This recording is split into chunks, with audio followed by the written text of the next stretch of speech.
Loana Petrucciani, première vedette de la télé-réalité, a été retrouvée morte mercredi 25 mars à son domicile de Nice. Selon Nice Matin, son corps a été découvert vers 18h dans son appartement. Un chien mort a également été retrouvé. C'est un voisin, inquiet de ne plus la voir depuis plusieurs jours, qui avait alerté les pompiers. Ceux-ci sont passés par une fenêtre ouverte au 3e étage pour accéder à l'appartement. Ils l'ont alors trouvée en grand désordre. D'après le procureur de Nice, les premières constatations ont confirmé un décès remontant à plusieurs jours. La présence d'une plaie à l'arrière du crâne et d'échymose en région lombaire permettrait, selon Damien Martinelli, d'envisager que le décès puisse être lié à une chute en arrière. Son ami Laurent Amar a expliqué à nos confrères qu'il était passé voir Loana avec sa mère il y a une quinzaine de jours, mais qu'elle n'avait pas ouvert la porte. La candidate de Love Story en 2001 était l'une des premières stars de la télé-réalité à subir le sexisme des producteurs, du public et des médias. Elle est rapidement devenue dépendante à la drogue, à l'alcool et aux médicaments. En 2022, elle avait révélé être bipolaire. Elle a été prise en charge par des unités psychiatriques plusieurs fois dans sa vie, après des tentatives de suicide. Le présentateur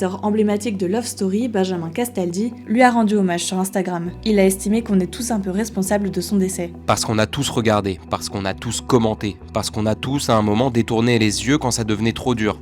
Elle incarnait une innocence brute dans un monde qui ne pardonne rien. Les causes exactes de la mort de Loana ne sont pas encore connues. Une autopsie et des analyses toxicologiques ont été ordonnées.